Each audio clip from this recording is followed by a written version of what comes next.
Hello friends, నేను మీరు Ahmed Pasha. Welcome to the media report. Rajasekhar Reddy కడుపున చెడబుట్టింది షర్మిల. ఈ మాట నేనన్నది కాదండి. ఈ మాట పద్మశ్రీ గారు, AP PCC working president Padmashri గారు ప్రెస్ కాన్ఫరెన్స్ ఒకటి పెట్టి పాపం ఏడ్చుకుంటూ ఈ మాట చెప్పింది. ఆమె కాకుండా కొండ రాఘవరెడ్డి గారు కూడా ఒకసారి ఈ మాట చెప్పిండు. ఈరోజు వీళ్ళిద్దరూ చెప్పిన ఏదైతే మాట ఉందో ఆ మాటతో నేను కూడా ఏకీభవిస్తున్నాను. ఒకవేళ మీరు కూడా ఏకీభవిస్తే తప్పకుండా కింద కమెంట్ చేయండి. ఎందుకు నేను ఏకీభవిస్తున్నా ఎందుకు నేను ఈరోజు ఈ టాపిక్ గురించి మాట్లాడుతున్నా అంటే, ఈరోజు ఒక ఫోటో చూసిన. ఆ ఫోటో చూసినప్పటి నుంచి నాకు ఒళ్ళు మండిపోయింది. నేనే కాదు, వైఎస్ఆర్ గారిని, వైఎస్ ఫ్యామిలీని అభిమానించే ఎవరికైనా ఒళ్ళు మండిపోద్ది. ఇప్పుడు ఆ ఫోటో అన్నది కింద స్క్రీన్ మీద కనిపిస్తుంది. ఈ ఫోటో ఆల్రెడీ మీరు చూసి ఉంటారు. ఒక్కసారి జాగ్రత్తగా చూడండి. కాకపోతే ఈ ఫోటోలో తప్పేముంది అని చెప్పేసి మీరు నన్ను అడగొచ్చు. తప్పేం లేదండి. చనిపోయిన వాళ్ళని మనం గౌరవించుకోవాలి. చనిపోయిన వాడు దేవుడితోటి సమానం అని చెప్పేసి హిందువులు నమ్ముతారు.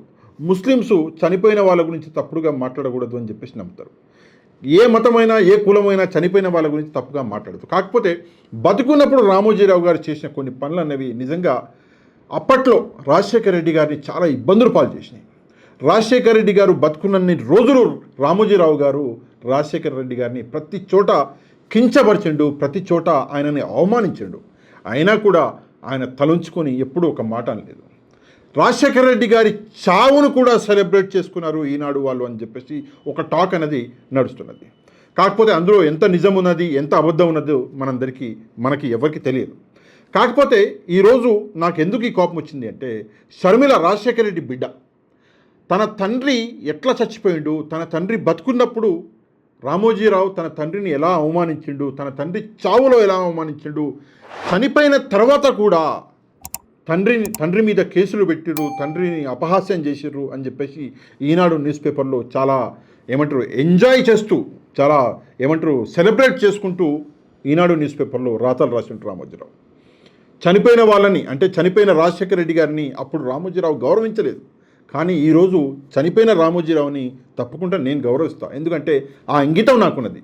కానీ షర్మిల ఈరోజు చేసిన పని నిజంగా రాజశేఖర రెడ్డి గారి ఆత్మ అన్నది శోభిస్తుంది. నిజంగా రాజశేఖర రెడ్డి గారు ఎక్కడున్నా కూడా ఇది చూసి నిజంగా బాధపడుతూ ఉంటారు. ఏంటిది, నా రక్తం ఇంతలా దిగజారిపోయిందా, రాజకీయాల కోసం ఇంతలా పవర్ కోసం దిగజారిపోయిందా అని చెప్పేసి పాపం ఆయన కూడా బాధపడుతుంటాడు. మనం చూస్తాం రాజశేఖర రెడ్డి గారి బొమ్మలు ఏవైతే ఉన్నాయో, విగ్రహాలు, ఆ విగ్రహాలని యూనివర్సిటీలలో, కాలేజీలలో, రోడ్ల మీద ఆ విగ్రహాలను పలగొట్టినప్పుడు ఇదే రాజశేఖర రెడ్డి బిడ్డ ఒక ట్వీట్ చేసింది. ఏమని? నా తండ్రి గారి విగ్రహాలను పలగొడుతురు. ఏంటి ఒక ట్వీటా? నువ్వు రాజశేఖర రెడ్డి బిడ్డవి, నువ్వు ఏం చేయాలి? గల్ల పట్టుకోవాలి, పోయి ప్రభుత్వం గల్ల పట్టుకోవాలి.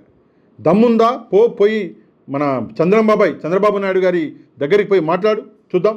నా తండ్రి విగ్రహాలను పలగొడుతున్నారు, ఏం చేస్తున్నావు నువ్వు? నేను నీకు సపోర్ట్ చేసినా ఈరోజు నా తండ్రిని అవమానిస్తున్నారని చెప్పేసి ఇంట్లో నుంచి బయటకు వచ్చినావా? అదే ఈరోజు రామోజీరావు గారి బొమ్మకి పూలేనికి ఇంట్లో నుంచి బయటకు వచ్చినావు. ఇదా మానవత్వం? ఇదా తండ్రి మీద ప్రేమ? గంటకి 1000 సార్లు నేను రాజశేఖర రెడ్డి బిడ్డ అని చెప్పేసి చెప్పుకుంటావు.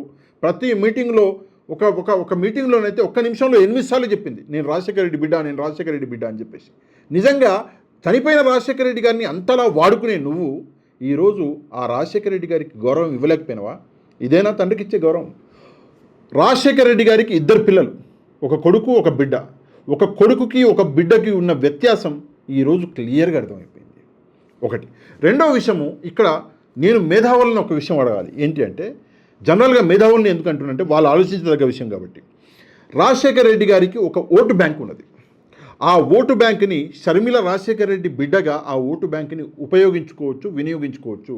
ఆ ఓట్లని తన వైపు మళ్లించుకోవచ్చు. కానీ షర్మిల ఆ ఓట్లని తన వైపు మళ్లించుకోకుండా ఆ ఓటర్లందరినీ శత్రువులను చేసి ఈరోజు ఎగనెస్ట్ పార్టీ ఓటర్ల కోసమని పరుగులు పెడుతున్నది. ఈరోజు టీడీపీ, జనసేన ఓట్ల కోసం అని చెప్పేసి పరుగులు పెడుతున్నది. కానీ ఆమెకి అర్థం కాని విషయం ఏంటంటే, రాజశేఖర రెడ్డి గారి ఓటు బ్యాంక్ అన్నది తనకు శత్రువులుగా మారుతున్నారు తను చేసే ఆ పనులకి. రాజశేఖర రెడ్డి గారి బొమ్మల్ని, విగ్రహాలని పలగొట్టి ఆయన్ని అవమానించి, ఒక వీడియో చూసిన నేను, ఆ విగ్రహం పడిపోతే ఆ విగ్రహం చేయబట్టుకుని కూడా ఒకడు లాక్కబోతున్నాడు. ఇంత అవమానిస్తే తండ్రి కోసం ఇంటి నుంచి బయటికి రాలేదు నువ్వు. అట్లాంటిది ఈరోజు తండ్రిని బతుకున్నంత కాలం అవమానించి చచ్చినాక కూడా వదిలిపెట్టని ఒక రామోజీరావు గారు లాంటి ఒక వ్యక్తి కోసం నువ్వు ఈరోజు బయటకు వచ్చి పూలేస్తున్నావు, దండలేస్తున్నావు, ఆయన కోసి ట్వీట్లు చేస్తున్నావు. ఇదంతా చూసి నిజంగా మాకైతే వైఎస్ఆర్ గారి అభిమానులు, వైఎస్ ఫ్యామిలీ అభిమానులుగా నిజంగా మాకైతే నవ్వొస్తుంది. నిజంగా నీ మీద ఈరోజు మాకందరికీ చీదర పడుతుంది. ఇదా బతుకు, ఇట్లాంటి బతుకు అవసరమా అని చెప్పేసి ఇదొకటి. రెండో విషయము, నేను ఈరోజు ఒక పోల్ పెట్టిన. ఏమని పెట్టినా అంటే, కాంగ్రెస్ పార్టీ, జగన్మోహన్ రెడ్డి గారు, రాహుల్ గాంధీ గారు ప్రస్తుతం భారతదేశంలో జరుగుతున్న అన్యాయాన్ని, ఈ కూటమి చేస్తున్న అన్యాయాల్ని ఎదుర్కోవడానికి జగన్మోహన్ రెడ్డి గారు, రాహుల్ గాంధీ గారు కలిస్తే ఎట్లా ఉంటుంది అని చెప్పేసి నేను ఒక పోల్ పెట్టిన. ఫస్ట్ టైం అనుకుంటా నాకే ఈ ఆలోచన వచ్చింది. ఆ పోల్లో ఇప్పటిదాకానైతే మ్యాక్సిమం అందరూ అవును కలవాలి, సెంట్రల్లో మోదీ గారిని పడగొట్టడానికి, ఆంధ్రప్రదేశ్లో చంద్రబాబు నాయుడు కూటమిని పడగొట్టడానికి జగన్మోహన్ రెడ్డి, రాహుల్ గాంధీ ఇద్దరు కలవాలి అని చెప్పేసి చాలామంది, అంటే మెజారిటీ ఆఫ్ పీపుల్ అంటున్నారు. ఒకవేళ నిజంగానే వాళ్ళిద్దరూ కలిస్తే రేపు పొద్దున నీ గతి ఏంది, నీ పరిస్థితి ఏంది? ఈడ కూడా వదిలిపెట్టి పారిపోయి జనసేనలకు పోతావా? నాకు 100% తెలుసు నువ్వు టీడీపీలకు అయితే పోయేది జనసేనలకి, అందులో ఎట్లాంటి సందేహం లేదు. కాకపోతే రంగం కూడా సిద్ధమవుతుంది అని చెప్పేసి కొన్ని ఇంటర్నల్ టాక్స్ కూడా నడుస్తున్నాయి. అంటే కాంగ్రెస్ పార్టీలో ఉండడం కష్టము, కాంగ్రెస్ పార్టీని మళ్ళీ బతికించడం కష్టము, కాంగ్రెస్ పార్టీ నాయకురాలుగా ఇంకా ప్రజల డబ్బు తినడం కష్టం కాబట్టి ఇప్పుడు కాంగ్రెస్ పార్టీ వదిలిపెట్టి మెల్లగా జనసేనలకు జంప్ అయ్యే ఛాన్స్ ఉంది. చంద్రబాబు నాయుడు ఒక ప్లాటింగ్ వేస్తున్నాడు జనసేన వైపు అని చెప్పేసి కూడా ఒక టాక్ అనేది ఉన్నది. మా అందరికీ తెలుసు కాంగ్రెస్ పార్టీని ఇవ్వాలి, కాకపోతే రేపు వదిలిపెట్టి నువ్వు జనసేనలకు జంప్ అయ్యే అవకాశం అనేది చాలా ఉన్నది. కాబట్టి తప్పకుండా మేమందరం, అంటే ఏ పార్టీ వాళ్ళైనా సరే, టీడీపీ వాళ్ళైనా సరే, బీజేపీ వాళ్ళైనా సరే, వైసీపీ వాళ్ళైనా సరే, జనసేన వాళ్ళైనా సరే, అన్ని పార్టీల వాళ్ళు ఇట్లాంటి వాళ్ళతోటి కొంచెం జాగ్రత్తగా ఉండాలి. ఎందుకంటే ఇట్లాంటి వాళ్ళు అధికారం కోసం, డబ్బు కోసమే పనిచేస్తారు. ప్రజల సంక్షేమం, ప్రజల మంచి, ప్రజల చెల్ల గురించి అసలు వీళ్ళకి సంబంధమే లేదు. వీళ్ళకి అధికారం కావాలా, వీళ్ళకి డబ్బు కావాలా, అంతే. ఈ రెండు విషయాలే చూస్తారు. కానీ పక్కోడు ఏం సంకనాగిపోయినా కూడా వీళ్ళకి అస్సలు పట్టదు.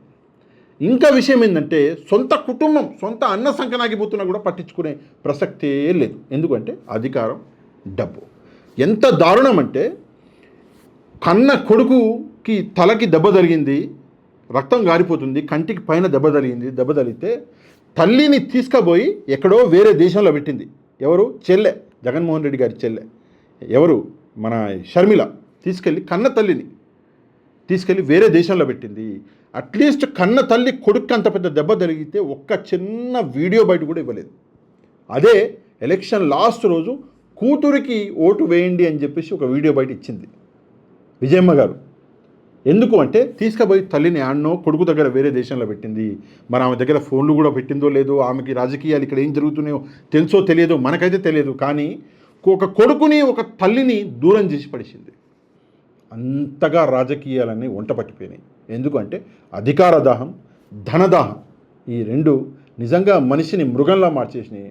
ఈరోజు నిజంగా పద్మశ్రీ గారు అన్నారు, మన రాఘవరెడ్డి గారు అన్నారు, రాజశేఖర్ రెడ్డి కడుపున చెడబుట్టింది అని చెప్పేసి. నిజంగా ఆ మాట నేను కూడా ఆ మాట ఒప్పుకుంటున్నా. నిన్నటిదాకా నేను ఒప్పుకోలేదు, ఈ రోజు దాకా కూడా ఒప్పుకోలేదు. ఈ ఫోటో చూడంగానే నిజంగా నేను ఆ మాటను ఒప్పుకుంటున్నా. తప్పకుండా ఈ వీడియోని లైక్ మరియు మీ వాట్సాప్ గ్రూపులలో షేర్ చేయండి. ఎందుకంటే మీరు ఎంత లైక్ చేస్తే, ఎంత గ్రూపులలో షేర్ చేస్తే ఈ వీడియో అనేది అంత వైరల్ అవుతుంది, చేరే వాళ్ళ దగ్గరికి వీడియో చేరుతుంది. కాబట్టి తప్పకుండా లైక్ చేయండి, వాట్సాప్ గ్రూపులలో షేర్ చేయండి. తప్పకుండా ఈ విషయం మీద మీరు కూడా కమెంట్ చేయండి. మీరు కూడా రాజశేఖర్ రెడ్డి కడుపున షర్మిల చెడబుట్టింది అని అనుకుంటున్నారా? అయితే తప్పకుండా కమెంట్ చేయండి, మన ఛానల్ని సబ్స్క్రైబ్ చేసుకోండి. నెక్స్ట్ వీడియోలో మళ్ళీ కలుద్దాం. అంతవరకు థ్యాంక్ యూ వెరీ మచ్. జై హింద్.